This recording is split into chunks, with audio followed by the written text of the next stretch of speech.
네, 반갑습니다. 어, 최근에 제게 두 가지 조금 삶의 경험이 있는데요. 음, 하나는 어, 그 공원에서 산책을 하다가 제게 다가오는 두 사람이 있었는데요. 음, 그 몰몬교도 그 선교사들이었죠. 미국인 선교사들. 예. 어, 그 친구들이 이제 제가 잠깐 산책하다가 벤치에 앉아 있는데 제게 다가와서 제가 이제 말을 걸기 시작을 한 거죠. 어, 그런데 이제 평소 같으면은 제가 이제 얘기할 생각도 하지 않았는데 또 그날따라 또 한번 얘기를 좀 들어보고 싶고 또 얘기를 해보고 싶은 그런 생각이 들더라고요. 그래서 좀 만나서 얘기를 좀 나눈 적이 있습니다. 그래서 한 번 만나고 나서 어, 좀 얘기를 나누다 보니까 아주 젊은 친구들이에요. 하나는 20살, 한국 나이로는 21살이나 2살 되겠죠. 또 한 친구는 22살, 한국 나이로는 23이나 4 이렇게 되겠죠. 그렇게 하는데 이제 뭐 이제 젊은 친구들이라 사실 그 자신들이 믿고 있는 에, mormon교의 교리조차도 아마 온전히 아마 알지 못하는 그런 상황이겠죠. 되게 그 나이 때는 제대로 이해를 하기가 좀 어렵죠. 무시해서가 아니라요. 어, 그 진리에 대한 그 진리에 대한 자신들의 지식이 주입된 것일 가능성이 상당히 높고 삶을 살다가 자신들의 삶을 보고 깨달아서 진리를 찾은 것이 아니고 이제 어, 어려서부터 학습되어 왔던 결과로서 마땅히 거쳐야 될 과정으로 한국에 와서 선교사 생활을 하게 되는 것이죠. 그러니까 아무래도 좀 한계가 있죠. 그런데 제가 잠깐 좀 얘기를 좀 나누고 싶었어요. 그렇게 하다가 이제 제 상황에 대해서 얘기를 좀 하고요. 보니까 또 한국말을 제대로 잘 듣지 못하는 에, 이제 오래되지 않았어요. 한 친구는 한 1년 정도 됐는데 이제 말을 상당히 좀 익히는데 기간이 좀 걸린 것 같고 한 친구는 약 3개월 정도 된 것 같은데 좀 말을 잘하더라고요. 그래서 두 번 만났는데 3개월 된 친구는 훨씬 더 적극적이고 또 말도 잘 알아듣는 그런 편이고 말도 잘하고 그러더라고요. 그래서 저에 대해서 소개를 했죠. 속이지 않고요. 음, 그 십자가에 대한 말씀을 가능하면 쉽게 풀어서 그 친구들에게 전했고 그 친구들은 아무래도 선교사 생활을 하면서 주입된 교육, 받은 교육이 있으니까 어떻게든 제게 mormon경을 넘겨주고 mormon경에 대해서 공부하게 하려고 했었던 것이었겠죠. 근데 이제 제가 의외로 좀 진리를 깊이 있게 전달하다 보니까 그 친구들이 굉장히 자신들이 믿는 바에 대해서 크게 혼란스러워하는 것을 제가 보게 됐습니다. 두 번 만났으니까 두 번째 제가 좀 복음에 대해서 약간 처음보다는 깊이 있게 좀 전했죠. 근데 그 친구들이 그냥 안색이 많이 변했어요. 안색이 많이 변해서 돌아가긴 했는데 이제는 다시는 나를 잘 만나려고 하지 않겠지라고 생각을 했는데 또 만나자고 연락이 오늘 왔네요. 그래서 내 말을 좀 알아들을 수 있겠느냐라고 제가 문자를 보냈더니 예, 조금은 알아들을 수 있을 것 같아요. 그렇게 답변이 왔어요. 제가 봤을 때는 전혀 그게 아닌데 그래서 예, 괜히 시간 낭비하는 거 아닌가라는 생각이 들기도 하고, 근데 이제 제가 봤을 때는 그 젊은 나이에 모든 것을 내려놓고 진리도 아닌 것을 붙들고 한국에 와서 선교사 생활하는 것 자체가 제가 봤을 때는 좀 아까웠죠. 젊은 나이의 친구들은 그 나이대가 되면은 아직은 공부를 해야 될 나이죠. 정 공부에 대한 취미가 없다 하더라도 아무튼 자기 분야에서 앞으로 살아갈 뭔가를 준비하고 공부해가는 그런 과정인데, 참 잘못된 진리를 자신들의 어떤 의지와 상관없이 선택하게 되었고, 또 선교사로까지 한국에 와서 잘 알지도 못하는 문화권 내에서 또 선교사 생활을 한다고 또 mormon 교리를 이렇게 전하는 이제 이런 과정을 밟고 있는데, 이제 제가 봐서는 좀 안타까웠죠. 이제 제 생각에는 처음 생각은 어떻게든 조금 참된 진리를 전해서 저들이 다시 본국으로 돌아가서 좀 정상적인 생활을 하면 좋지 않을까라는 그런 생각을 좀 했었는데, 어, 글쎄요, 뭐 어떻게 될지는 모르겠네요. 어, 내 말을 알아듣겠어요? 라고 했더니, 네, 조금 이해했어요. 그러더라고요. 그러니까, mormon경을 내놓고 제게 선교를 하려고 하다가 제 말을 듣고 보니까, 이제, 분명히 자신들이 알지 못하는 부분들이 많이 이제, 좀 감지가 되고 그러니까 굉장히 혼란스러워하는 그런 그 모습을 보였어요. 근데 조금 아쉬운 것은 한국어가 그렇게 능통하지 못하다 보니까 잘 알아듣지 못한다는 점, 이제 이런 것들이 조금 그랬고, 저도 가능한 한 또 뭐 영어, 짧은 영어지만 섞어가지고 이렇게 정확하게 전달을 하려고 좀 노력은 했었는데, 왠지 좀 전달이 그렇게 쉽지 않은 것 같은 그런 느낌이고요. 또 실제로 나이가 20대 초반이면은 잘 알아듣지 못하죠. 근데 적어도 본인들이 잘못 알고 있는 것에 대해서는 이제 논리적으로 생각을 했을 때, 이런 부분들은 잘못이다라고 하는 것들은 조금씩 조금 알려주고 싶은 그런 생각이 들었어요. 근데 조금 전달이 됐는지는 모르겠지만, 아무튼 그런 상황이었어요. 좀 그런 어, 상황이 있었네요. 그리고 또 하나는 제 지인 중에 이제 한 분이 저거 가까이 잘 지냈는데 기존 교회에 이제 전도사님으로 처녀로 활동을 하다가 이제는 은퇴할 나이가 되셔서 은퇴를 하고 최근에 또 뭐 그, 예, 암 수술까지 하고 항암 치료 마치고 이제 건강을 좀 회복하는 중인데 어, 예, 우리 그 이것 조금 한번 살펴보시게요.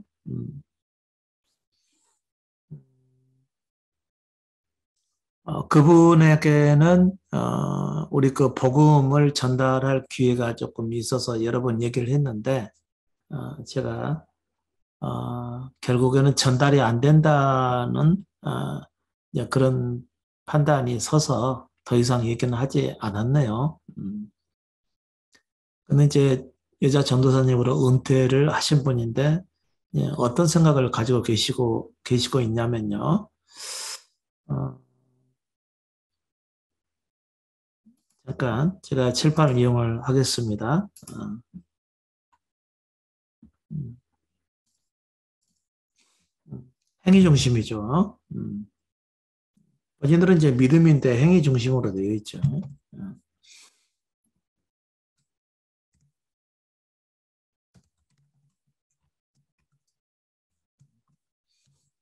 항상 아쉬워하는 부분은 현재 본인의 은퇴를 어, 했기 때문에 어떻게 해서든지 어, 남은 삶을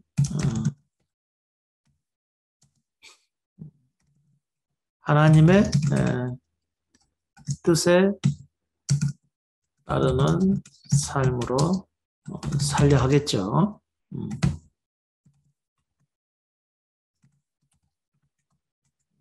이게 이제 행위 중심의 사람이 가지고 있는 생각이죠. 그래서 행위 중심의 삶을 사는 사람은 항상 두 가지죠. 첫 번째, 자신의 행위로 하나님 앞에 영광을 돌리는 삶을 살려고 하죠.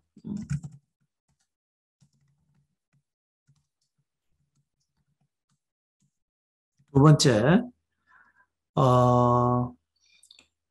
의미 없는 삶을 경계를 하게 되죠. 그러니까 아무런 자기 행위로서 하나님께 영광 돌리는 삶을 살지 못하면 그것을 굉장히 큰 잘못이라고 생각을 하든지 아니면은 하나님 뜻대로 살지 못하는 것에 대해서 침체에 빠지게 되죠. 그걸 경계하는 것이죠. 의미 없는 삶을 살고 있다고 생각을 하게 되면 침체에 빠지는 것이고요. 그리고 또 하나는 어떻게든 자신의 행위로 그리스도인다운 삶을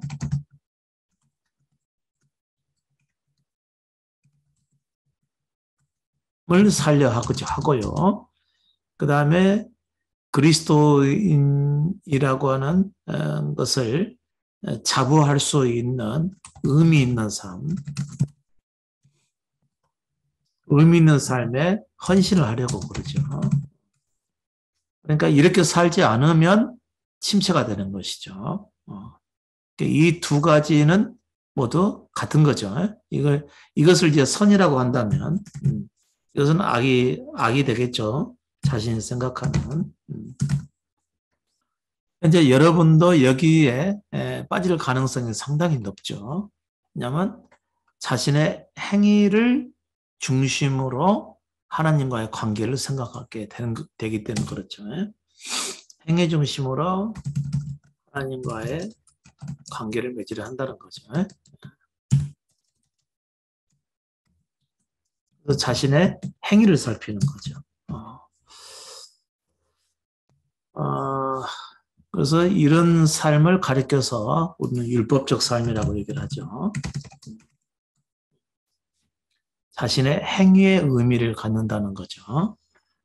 그러나 제가 여러분에게 지적했듯이 이 모든 삶을 가리켜서 우리는 죄인의 삶이라고 얘기를 하죠. 선악에 속한 삶. 자신의 행위로서 선하게 살든지 또는 악하게 사느냐에 따라서 자신의 영적 상태나 감정 상태도 롤러코스터를 타게 되는 것이죠. 자신의 행위에 따라서요. 그러니까 뭔가 행위로서 하나님 앞에 의미 있는 삶을 살았다고 여겨지면은 좀 떳떳하고요. 또 의미 없는 삶을 살았다고 생각을 하게 되면은 그것 때문에 침체하게 되는 것이죠. 행위 중심의 삶이라는 거죠. 그리고 자신이 어떻게 행하느냐에 초점이 맞춰지게 되어 있습니다. 자신이 어떻게 행하느냐에 따라서 자신의 기쁨이나 즐거움, 침체 또는 뭐 이런 어떤 감정적인 경험을 하게 돼 있는 것이죠. 자기 행위에 따라서요. 그러나 이것은 믿음의 삶이 아닙니다. 믿음의 삶이라고 하는 것은 철저하게 우리의 내면을 깨끗하게 하는 삶이죠. 내면을 깨끗이 하는 삶이죠. 우리의 본래의 내면은 어떻게 되어 있죠? 이게 부패되어 있죠. 하나님으로부터 멀어져 있고, 따라서 부패한 삶을 살고 있는 거죠. 그것 중에서 제가 자주 얘기하는 것이 교만, 스스로 높아지려고 하는 거죠. 스스로 정결하게 살려 하고, 거룩한 삶을 살려 하고, 그리고 높은 삶을 살려고 하고요. 그 다음에 자기를 자랑하게 돼 있고요. 그 안에는 욕심이 또 들어가 있죠. 어, 그러니까 자기 행위에 따라서 자기를 높이려고 하는 마음을 갖게 돼 있는 것이죠. 우리 내면이 그렇게 돼 있다는 얘기입니다.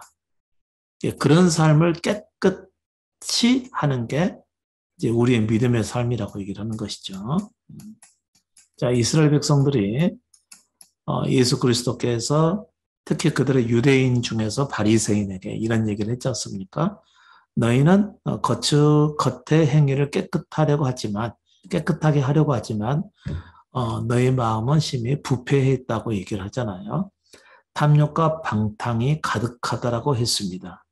그러니까 먼저 안을 깨끗이 하라고 한 것이죠. 우리도 예수 그리스도를 믿어서 뭐부터 먼저 마음을 기울이고 신경을 써야 되냐면 우리의 내면을 깨끗하게 하는데 초점을 맞춰야 된다는 거죠. 어떻게 사느냐보다도 우리의 내면을 먼저 깨끗하게 하는 일. 이것이 우리가 예수 그리스도를 믿는 믿음을 향해 살아가는 길이죠. 우리가 디모데전서 1장의 말씀을 보게 되면 이런 말씀이 나옵니다.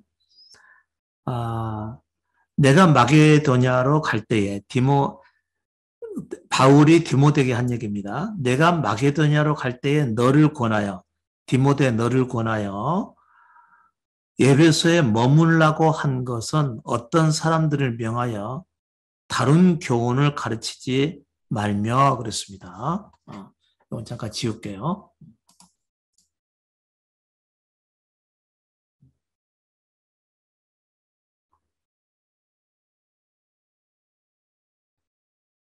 행위 중심의 사고에서 여러분은 내면을 깨끗하게 하는 믿음의 삶으로 돌아서야 되는 것이죠. 전에는 여러분이 얼마만큼 내가 열심히 하나님의 일을 행하느냐, 얼마만큼 교회 일을 행하느냐, 얼마만큼 교회 중심의 삶을 살아가느냐, 얼마만큼 복음을 전하느냐, 복음과 관련돼서 영혼들을 구원하는 일에 힘쓰느냐, 모두 행위에 초점이 맞춰져 있었던 것이죠. 그리고 그분께 영광을 돌리는 삶을 사는 것 같으면 그것으로 인해서 감사하고 기뻐하고 그리고 자신을 은근히 높이고 자부심을 가지고 자랑스러워하고 그 믿음을 가진 것을 굉장히 기뻐하고 그렇게 되는 것이죠. 그러나 모든 유대인들이 사실 그랬었습니다. 그런데 예수께서 오셔가지고 너희는 먼저 안을 깨끗이 하라고 그런 것이죠. 그래서 예수를 믿고 따르는 것은 우리의 내면을 보고 우리 내면을 깨끗하게 하는 과정을 얘기하는 것입니다. 바울이 디모데에게 한 얘기죠. 에베소에 머물라. 그 이유는 첫 번째는 다른 교훈을 가르치지 말며 그랬죠. 혹시라도 누군가 다른 교훈을 가르치게 되면 그것을 막으라는 의미에서 에베소에 그냥 떨고 놨다 그런 얘기인 거죠. 그러니까 그때도 굉장히 이 십자가 복음을 전한 이후에 뭐가 가장 경계가 되냐면요. 다른 교훈인데 그 다른 교훈은 뭐죠? 행위 중심이죠. 네 행위로서 뭔가를 행하라. 이런 게 바로 다른 교훈이죠. 그렇게 해가지고서는 절대로 안 된다. 그리고 좀 더 헌신되고 충성된 삶을 살아야 되지 않겠느냐 하면서 자꾸 우리의 행위를 부추기는 가르침을 갖게 하는 것이죠. 그게 다른 교훈에 해당하는 것이죠. 그러니까 행위를 바르게 하려고 하는 것이죠. 그러니까 은퇴하셨던 여자 전도사님도 본인의 지금 치료를 받고 몸을 건강하게 해야 되는 그런 상황 속에서도 어떻게 해서든지 자신의 남은 삶을 통해서 꼭 하나님이 기뻐하실 만한 일들을 찾아서 행하려고 한다는 것이죠.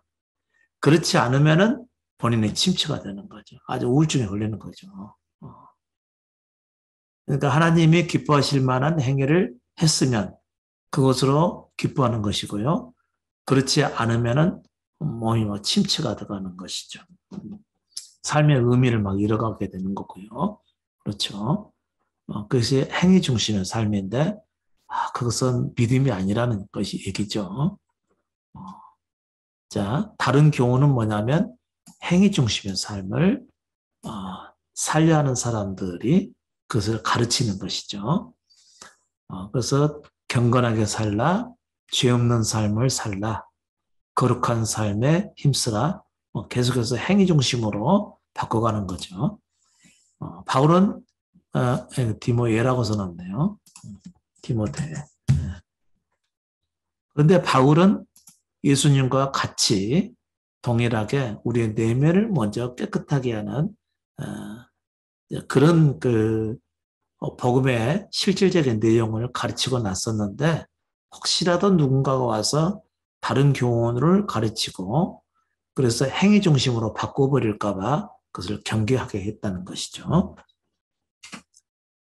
그리고 두 번째로는 신하와 끝없는 족보의 창념치 말게 하렵니다.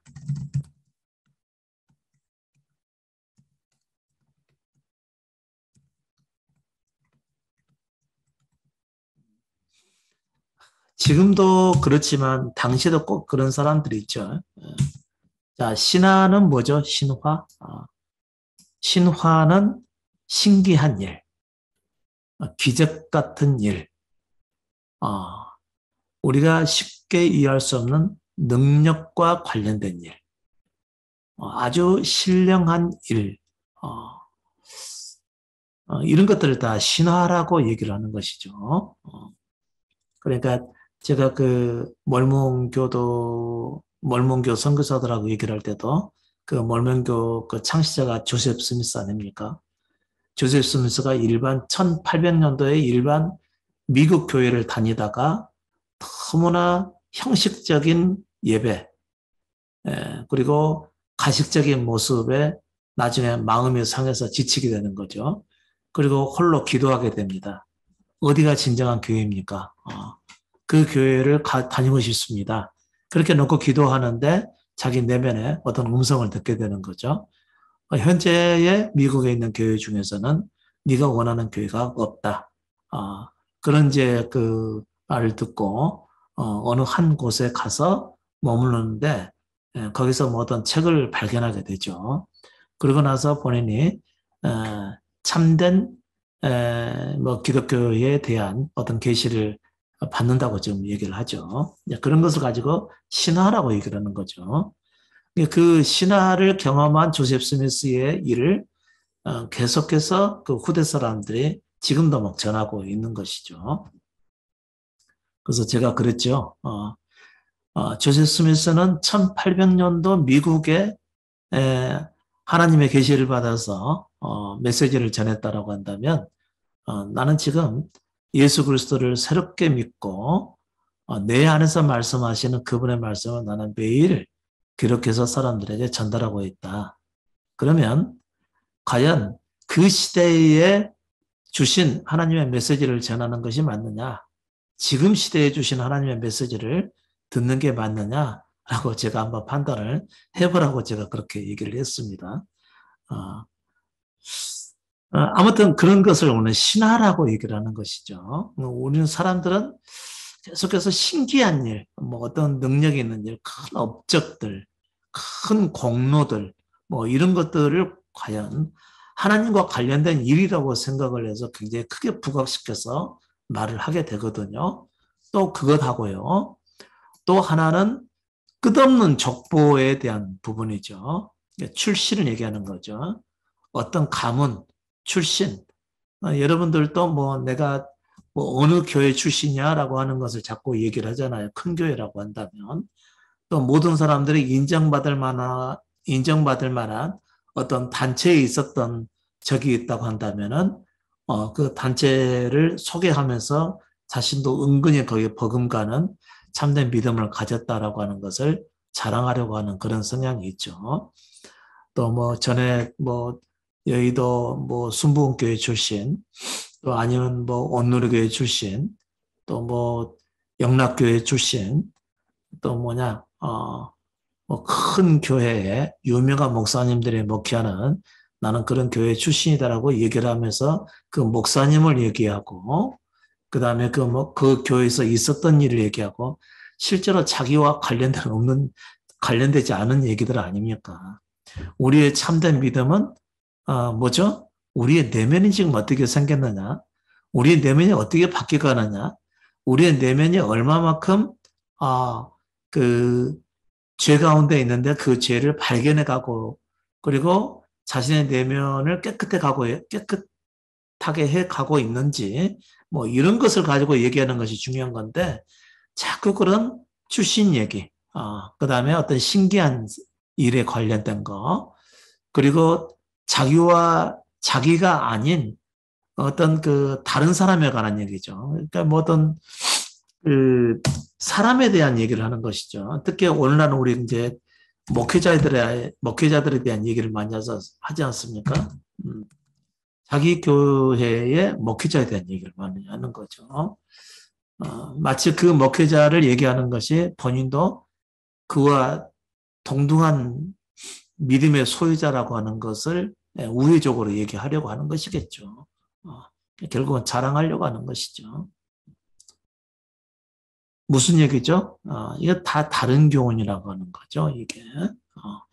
행위 중심의 삶.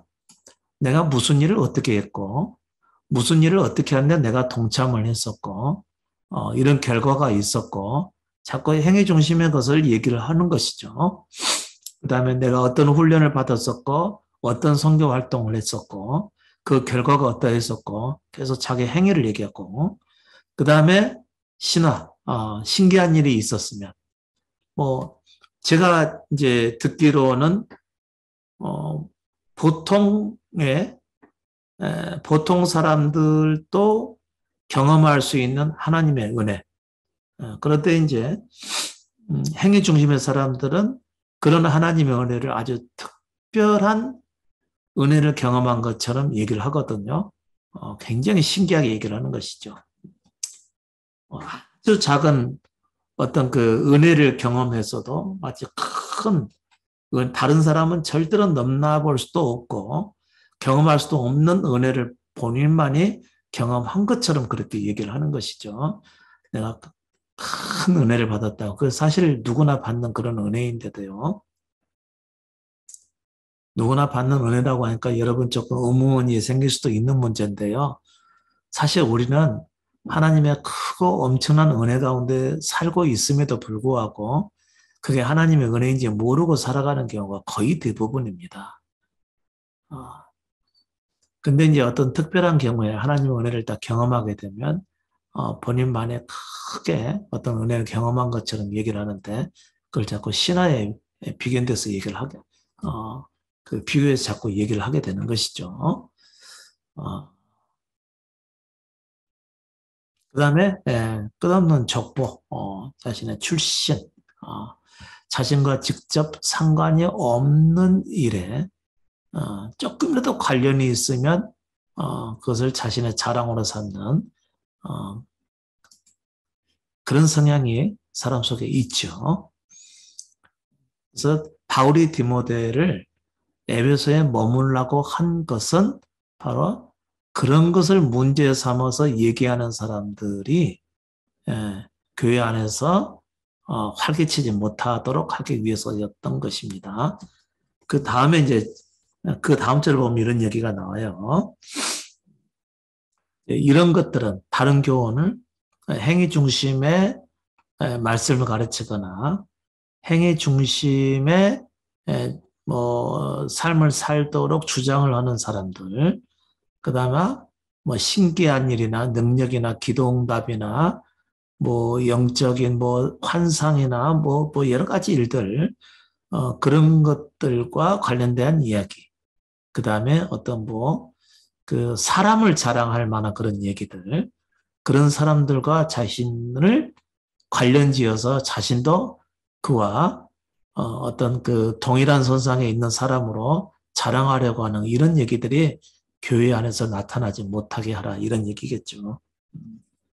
이런 것은 사절에 믿음 안에 있는 하나님의 경륜을 이름보다 도리어 변론을 내는 것이라 그랬습니다. 믿음이 아닌 변론을 내는 것이라 그랬습니다.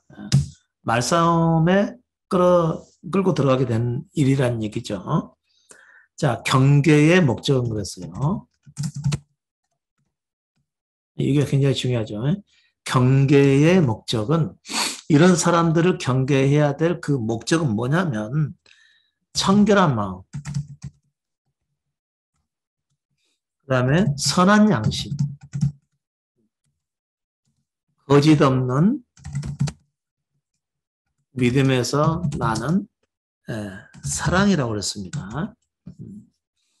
우리가 경계해야 될 것은 우리 내면에 청결한 마음이 있느냐 아니냐, 선한 양심이 있느냐 없느냐, 거짓 없는 믿음에서 나는 사랑이 있느냐 없느냐, 이걸 얘기하는 겁니다. 이게 중요한 거란 얘기죠. 이것은 전부 우리의 내면을 가지고 얘기하는 것이죠. 근데 이것은 자꾸 외적 삶에 관해서 하는 얘기죠. 우리의 믿음은 우리의 내면을 깨끗하게 하는 데 목적이 있습니다. 우리의 믿음이라는 것은요. 자, 그러면 이것은 여러분 내려놓을게요. 이거 잘 보시기 바랍니다. 대개의 사람들이 전부 이 행위 중심의 삶에 빠져 있는 것이죠. 이건 믿음이 아니라는 것이죠. 아무리 우리는 행위로 깨끗하고 거룩한 삶을 산다 하더라도 우리의 내면이 세상에 온 죄인의 상태 그대로이면 그 사람의 상태는 늘 부패해 있는 상태에 있는 거죠. 그리고 욕심과 자기 자랑과 또 하나님으로부터 떠나 있는 부패함과 자기 존재를 높이려고 하는 교만, 이런 것들에 초점이 맞춰져 있는 것이죠. 이거 굉장히 이 행위에 빠져 있는 것이 곧 율법적 삶인데, 자기 존재의 생명이 끝나기 전까지는 이런 삶이 없어지질 않습니다. 이거 굉장히 중요한 거예요. 그러니까 이제 그분도, 그 은퇴하시는 여자 그 전도사인 제 지인도요, 이런 십자가 복음의 의미를 쉽게 받아들이지 못하고 있는 것이죠. 한 가지만 더 얘기를 한번 해보면요. 그분과 만나서 쭉 얘기를 하다가 이런 얘기를 또 했었습니다. 그분에게 또 친구 한 분이 있었어요. 그 친구 한 분은 장애인들을 섬기는 사역을 하죠. 장애인들을 데려다가 그들의 어머니가 되어서 그들과 함께 살아가고 있는 것이죠. 그리고 이제 본인이 가지고 있는 믿음을 전달하기도 하고요.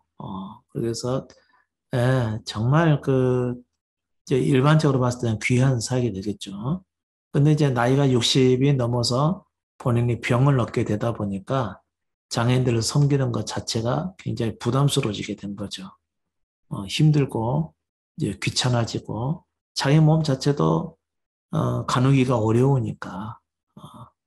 근데 이제 그 친구의 집에 방문을 했다가 그 섬기는 장애인들을 대하는 모습을 보고서 이제 약간의 나무라는 심정으로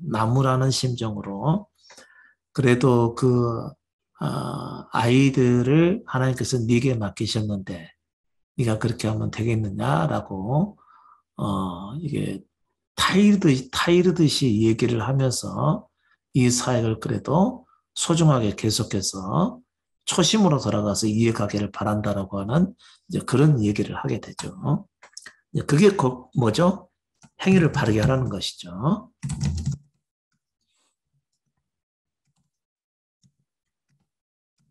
이것을 헌신이라고 얘기를 하는 것이죠. 그러나 우리 육신은 그렇게 살아갈 수 없게끔 되어 있습니다. 그러니까 정말 사람을 이해를 한다면 이제 나이가 먹고 병이 들어서 그 사역을 감당할 수가 없게 되었을 때는 빨리 이 장애인들을 시설로 옮기고 이제 본인이 자신의 몸을 이제 다스려야 될 이제 상황에 오게 된 것이죠. 그런데도 불구하고 계속해서 이 행위 중심의 삶을 살았던 그 여자 전도사님은 그 친구에게까지 헌신을 요구하게 된 것이죠. 여러분 그게 마치 진정한 사역인 것처럼 생각에 대해서 그렇게 그 주장하고 그렇게 요구를 한 것이지만 사실 그것은 믿음에서 난 것이 아니죠. 그러니까 행위 중심의 삶을 살아가는 사람은 끝내 그 행위 자체를 중시하게 돼 있는 것이죠. 이게 이제 안타까운 경우죠. 여러분, 우리가 그 바울이 디모데에게 말했던 것처럼 경계의 목적은 뭐냐면 정말 우리 안에 청결한 마음을 가지고 행하느냐, 선한 양심을 가지고 행하느냐, 거짓 없는 믿음에서 나는 사랑에 있느냐라고 하는 거, 이것을 바로 다스려가는 것이 진정한 우리의 믿음의 어떤 그 믿음의 삶의 그 추구해야 될 목적들인 것이죠. 그러니까 만일 그 우리가 살아감에 있어서 우리의 내면을 깨끗하게 하는 것이 아니라고 하고 아니고 자꾸 행위 중심으로 바뀌어 갈 것 같으면은 그것은 다른 교훈이 되어버린다는 얘기죠. 철저하게 우리는 우리 자신을 깨끗하게 비워내는 이 작업이 필요한 것이죠. 그래서 이 경계의 목적은 청결한 마음과 선한 양심과 거짓 없는 믿음에서 나는 사랑인데 사람들이 이에서 벗어나 헛된 말에 빠져 율법의 선생이 되려고 하나 했습니다. 그것은 자기 말하는 것이나 확증하는 것도 깨닫지 못하는 도다. 이렇게. 자, 사람들이 여기서 이 우리의 내면을 깨끗하게 하는 데서 벗어나 헛된 말에 빠져 율법이 선생이 되려고 하나. 이 얘기는 뭐냐면요. 헛된 말이라고 하는 것은 아까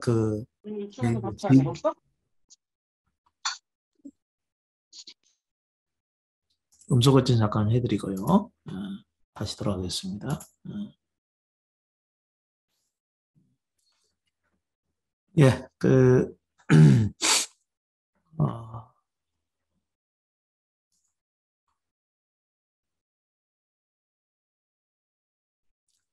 헛된 말이라고 하는 것은 우리의 행위로서 하나님을 영화롭게 하려고 하는 것을 의미하는 것이죠. 행위로요. 행위 중심의 삶을 얘기하는 것이죠. 그러니까 이렇게 해야 해. 이럴 때는 이렇게 하는 게 하나님께 영광을 돌리는 일이야. 그렇게 하면서 자신의 그 어떤 그 행위를 가지고 하나님과 관련을 맺으려고 하는 것이다. 헛된 말이죠. 그러니까 그런 헛된 말에 빠져서 율법이 선생이 되려고 하는, 이럴 때는 이렇게 해야 되고 저럴 때는 저렇게 해야 되고 이렇게 해서 계속해서 행위를 가르치는 자를 가르쳐서 율법의 선생이라고 얘기를 하는 거죠. 그래서 그 제 지인이 그 친구분에게 장애인을 섬기는 그 친구분에게 그렇게 다시 재헌신할 것을 요구했다라고 얘기를 했다면서 제게 맞지요, 목사님? 하고 이렇게 저한테 물어본 거예요. 그 맞지요, 목사님? 물어보는 이유가 뭐죠? 자기 말하는 것이나 자기가 확증해서 반드시 그렇게 사는 것이 맞다라고 생각해서 말을 했는데 본인도 자기 말하는 것이나 확증하는 것이 무엇임을 깨닫지 못하기 때문에 제게 맞지요? 라고 또 한번 물어본 것 아니겠습니까? 정말 그것이 참된 믿음에 있어서 꼭 필요하고 있어야 될 상황이라고 했다면 본인이 확신했겠죠. 근데 그렇게 본인이 얘기를 하고 요구했음에도 불구하고 말해놓고 나서도 자신이 정말 제대로 얘기를 했는지 확신이 서지 않는다. 그런 얘기인 것이죠. 그러니까 늘 행위 중심에 있는 사람들은요, 정말 자신이 제대로 말했고, 자신이 제대로 그 요구를 했거나 또 헌신을 하라고 이렇게 주장을 했거나 이런 부분에서 항상 의무를 갖게 되어 있는 것이죠. 저도 전에 이 복음을 알지 못했을 때 목회를 했을 때는요. 말씀을 증거하고 나서 돌아서게 되면 정말 내가 성도님들에게 이렇게 신앙생활을 하라고 말한 것이 맞는 것인가? 라고 자꾸 돌이켜서 생각을 해보게 됐습니다. 정말 이게 맞는 것인가? 전할 때는 하나님의 말씀이라고 전해놓고 돌아서서는 내가 제대로 말씀 전한 건 맞는 건가? 이런 의심이 들었다는 것이죠. 저만 그런 것이 아니고요. 아마 대부분의 말씀을 전하는 목회자들이 그럴 것입니다. 그런데 일부러 외면해버리죠. 그런 의심이 있으면서도 불구하고요. 왜냐하면 교회가 부흥되고 성장하는 것이 하나님의 뜻이라고 생각을 하니까 말이죠. 그래서 힘들고 어려운 과정에 빠져 있는 사람들을 억지로 다그쳐가지고 교회에 열심내게 하는 것이 과연 맞는 것인가라고 하는 의심이 자기들 속에서 나타나거든요. 그런데 일부러 외면을 해버리는 것이죠. 행위 중심의 신앙생활은 정상적인 믿음의 삶이 아닙니다. 그래서 예수님께서 너희는 먼저 안을 깨끗이 하라 그런 거죠. 그래서 바울도 이제 십자가 복음을 증거하죠. 십자가 복음을 증거해서 육신대로 살지 말 것을 가르쳤죠. 육신대로 살지 말 것을. 근데 이건 뭐죠? 다른 경우는 육신대로 살게 하는 것이죠. 신하, 끝없는 족보, 육신대로 살게 하는 것이죠. 경계의 목적은 여러분 정말 우리가 믿음 안에서 제대로 사느냐 살지 못하느냐의 문제는 우리 속에 청결한 마음이 있느냐 없느냐죠. 청결한 마음은 뭐죠? 우리 속에는 청결한 것이 없어요. 네, 마음을 비우느냐 비우지 않느냐죠. 마음을 비우지 않게 되면 뭐가 있는 것이죠? 항상 우리에게는 욕심이 있죠. 그 다음에 자신이 큰 일을 행하고 싶어하는 교만이 있죠. 그리고 위대한 일을 행하고 싶어하는 교만이 있고요. 자기를 자랑하고 싶어하고요. 큰 일을 행하고 싶어하는 것이죠. 높은 삶을 살려고 하는 것이죠. 이런 것들이 우리 속에 없어야 청결한 마음인 거죠. 항상 우리를 돌아보아서요. 내가 어떤 행위를 통해서 하나님의 일을 행하고자 하는 그런 마음이 가지고 있다면 그건 청결한 마음이 아니라는 것이죠. 그 다음에 또 선한 양심인 거죠. 선한 양심은 뭐죠? 우리가 죄인이면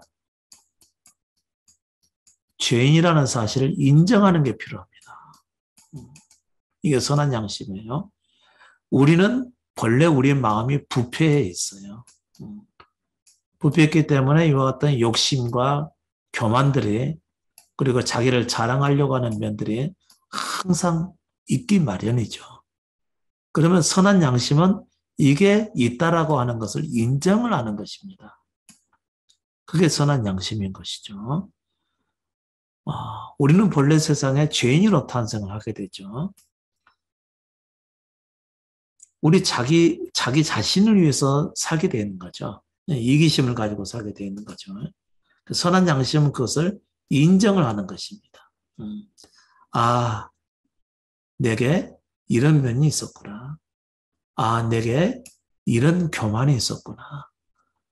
내가 육신대로 살아서 내 자신을 사람들에게 알리고 높임받기를 원하는 그런 부분이 있었구나. 내가 선한 일을 행하고 나서 사람들에게 칭찬받기를 원하는 마음이 있구나. 아니면 제 지인이었던 그분처럼요.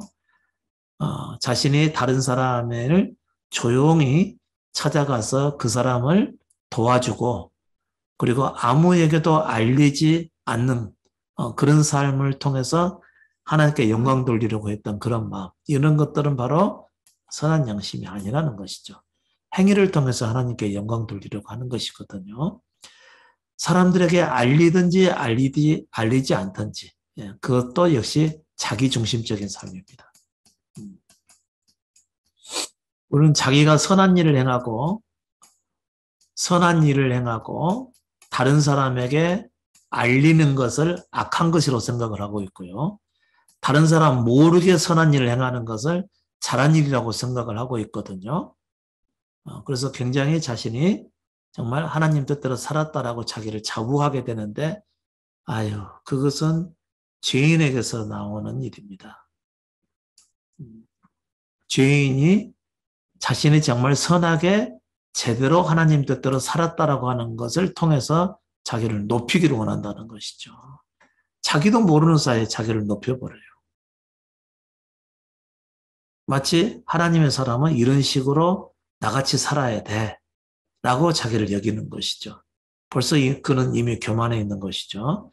그것은 이미 더럽혀진 양심이라는 거죠.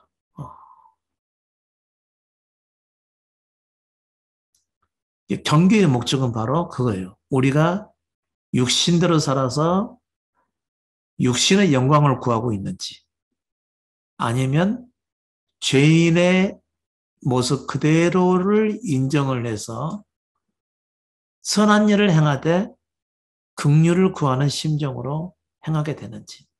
선한 양심은 뭐냐면 선한 일을 행하더라도 자신이 그걸로 인해서 선한 사람이 된다든지 의로운 사람이 된다든지라는 생각을 조금 더 갖지 않게 되는 거죠. 그 다음에 거짓 없는 믿음에서 나는 사랑인지 이게 중요하죠. 거짓 없는 믿음이 뭐죠?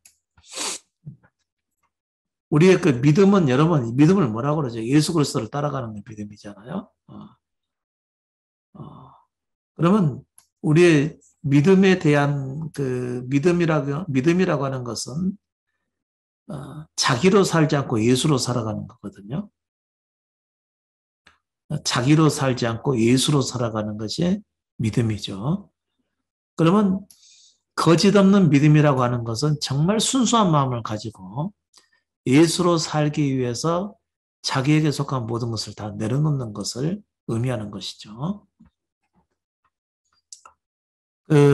제가 mormon교도 그 선교사들하고 이제 어제 얘기를 나누고 저는 8시에 나가서 얘기를 한 1시간 정도 나누고 끝날 때쯤 해서 지네들이 기도하자고 해서 기도하더라고요.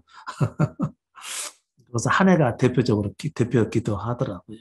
근데 어떻게 기도하는가 제가 자세히 좀 들어봤더니 한국말로 기도를 해요. 아주 그냥 기본적인 언어를 쓰면서요.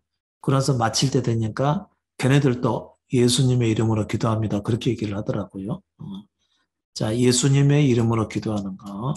자, 우리는 예수님의 이름으로 기도할 수 있어요, 없어요? 예수님의 이름을 덧입지 않으면, 예수 그리스도를 생명으로 덧입지 않으면 예수님의 이름으로 기도할 수 없게끔 되어 있어요.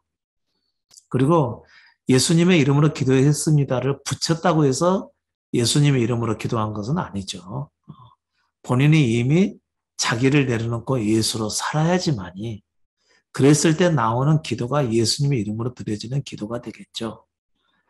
예수님의 마음과 예수님의 생각과 예수님의 뜻을 자기 것으로 완전히 받아들인 이후에야 예수님을 대신해서 살아갈 수 있는 삶이 가능할 때에야 예수의 이름으로 살아가는 것이 가능해지게 되는 거죠.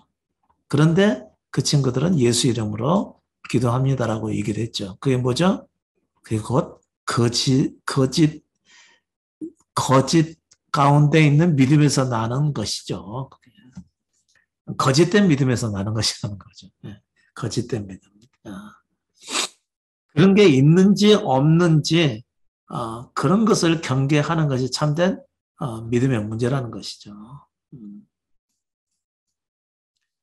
우리 마음에서 나오는 것이 대단히 간사하거든요. 간사해요. 진정한 믿음의 삶을 사는 것 같지만 그것이 결국에는 자기의 영광을 구하는 것이기도 하고요. 그리고 육신뿐인 자기 자신을 은근히 높이는 결과를 가져오는 행위이기도 해요. 그런 것들을 경계해야 된다는 것이죠. 우리의 믿음은 뭐죠? 육신대로 살기를 거부하고 예수로 살기 위해서 자기 죽음에 이르려고 하는 것이죠. 자기에 대한 죽음이요. 십자가에 대한 믿음은 바로 그걸 얘기하는 것이죠. 자기에 대해서 죽는 거죠.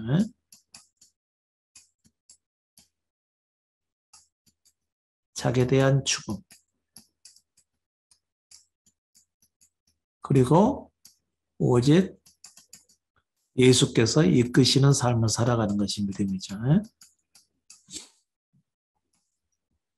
그러면 자기에 대한 죽음이니까 자기가 옳다고 여기는 것을 행하려고 하는 것에 대한 죽음을 의미하는 것이겠죠. 이거 굉장히 여러분 혼란스러울 수도 있습니다.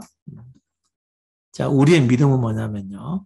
제가 여러분에게 자꾸 주님께 자기의 모든 것을 다 맡기라고 말씀해 드렸죠. 자기를 맡겨요. 자기를 맡긴다는 얘기는 뭐죠? 옳다, 그르다를 본인이 판단해서 행동을 하지 말라는 것을 의미하는 거죠. 옳다, 선한 것, 그르다, 악한 것. 이것을 본인이 판단해서 자기가 생각할 때 옳다고 여기는 것을 선택하고 행동을 하는 것. 이렇게 살아가는 삶의 방식을 내려놓고 그런 자기를 예수 그리스도께 드려버리죠. 그러면은 우리는 항상 자기 생각에 옳다 여기는 것만을 행하려고 하는 거거든요. 이게 육신의 삶이에요. 그런데 그게 곧 죄인의 삶이니까 항상 그 열매는 죄의 열매를 거두게끔 돼 있어요. 분명히 내가 옳다고 여기서 행했는데 결과는 그렇지 않다는 것이죠.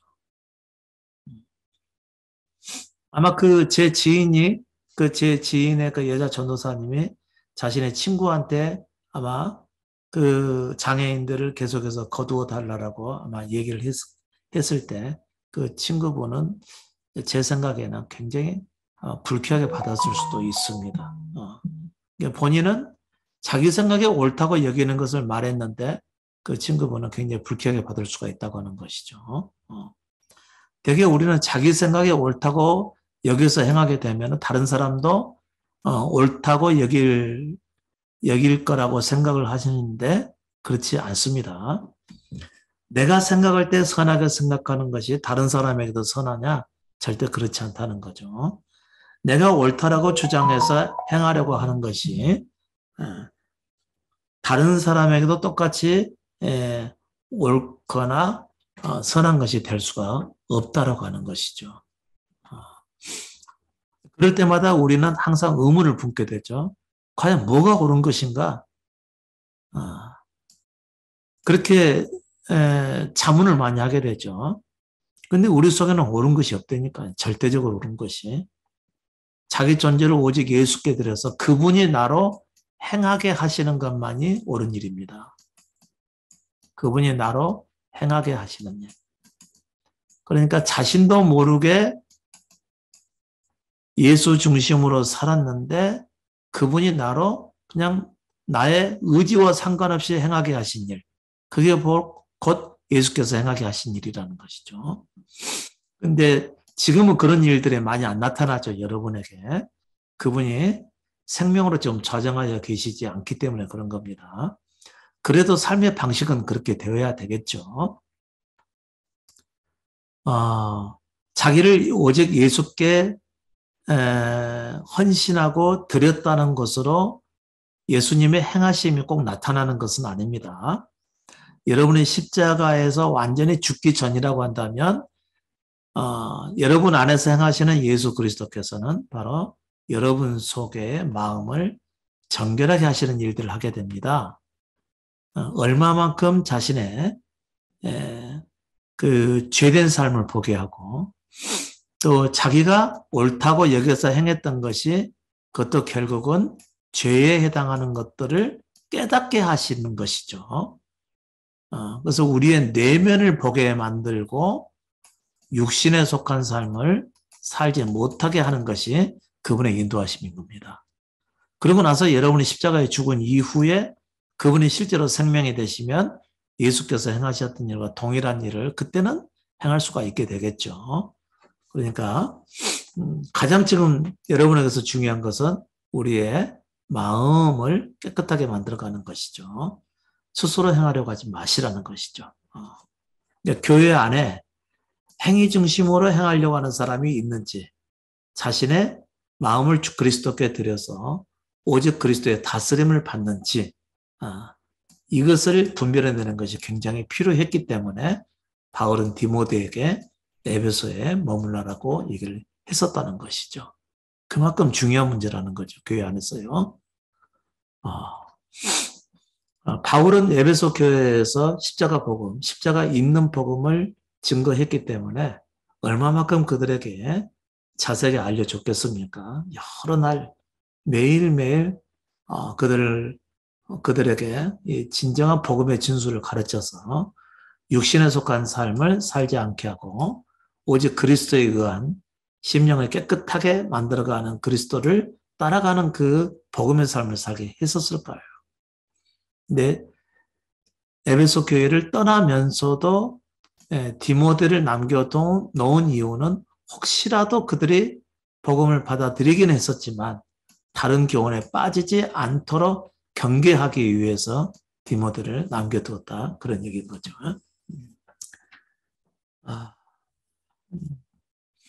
여러분, 아직은 완전히 자기 존재의 십자가 죽음에 이르지 못하신 분들은요, 자기 행위의 의로움에 빠질 확률이 굉장히 큽니다. 내가 어떻게 해야 되느냐라고 하는 그 부분에 빠질 확률이 크죠. 여러분, 우리는 어떻게 행하든지 간에 우리의 존재의 본질이 죄인이기 때문에 우리 존재로부터 벗어나기 전까지는 의의를 행할 수가 없습니다. 그러니까 자기 존재를 온전히 주님 앞에 맡겨드리고 그분께서 마음에 주시는 대로 그냥 행하십시오. 그냥 스스로 선하게 행하려고 하지 마시고요. 자꾸 우리는 그런 행위에 빠지는 오류를 많이 범하게 되는 것이죠.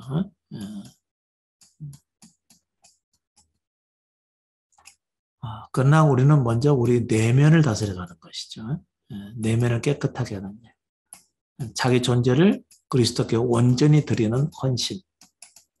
스스로 살려고 하지 않는다는 것을 그게 이제 헌신의 본래의 내용이죠. 자기를 온전히 그리스도께 드려버린다는 거죠. 스스로 살려고 하지 않는다는 거죠. 우리가 스스로의 행위에 빠져서 살려고 하게 되면 뭐가 좋고 나쁘냐를 따져서 살게 되거든요. 이건 육신의 삶인 것이죠. 이건 하나님께 영광이 되기 때문에 이렇게 사는 게 하나님 앞에서 바른 삶이야 라고 말을 한다면 그건 육신대로 살아가는 삶이라는 거죠. 그러나 우리는 그렇게 사는 게 아니고 우리 자신을 주님께 그냥 드려버리는 것이죠. 주님, 내 마음을 받아주셔서 주께서 원하시는 대로 인도하옵소서. 그리고 나서 내 마음에 오는 대로 그냥 살아가는 것이죠. 이게 헌신된 삶이라는 거죠. 뭐가 옳고 그러냐, 이것을 여러분께서 따져서 살아가는 것이 육신의 삶. 자기가 어떻게 살아가야 될 것인가 자체를 고민하지 않고 주님께 다 드려버리고 자기 마음에 오는 대로 그냥 따라서 살아가는 삶. 그렇게 되면 그리스도께서 우리의 내면을 깨끗하게 하는 삶이 계속해서 이어져 가게 되는 것이죠. 이게 믿음의 삶인 것이죠. 여러분 혹시라도 지금까지 십자가 복음을 들어서도 잘 아시겠지만 행위에 빠져서 살아가는 삶이 여러분의 삶을 잠식하지 못하도록 늘 깨어 계시기 바랍니다. 매일 자기 자신을 주님 앞에 드리기를 힘쓰시고요. 그리고 주님께서 마음에 주신 대로 그냥 행하십시오.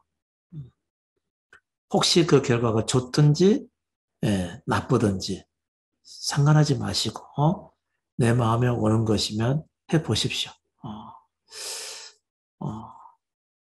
결과를 따지지 마시고요. 혹시 그것이 잘못된 삶이었다 할지라도 나중에 배울 수 있는 좋은 기회가 될 것입니다. 그러므로서 자기 육신대로 살기를 거부하고 주님의 인도하심대로 따라가는 삶이 가능하게 되겠죠. 그러므로써 여러분 그분 안에서 성장하고 세워져 가게 될 것입니다. 오늘 말씀 여기서 마치겠습니다.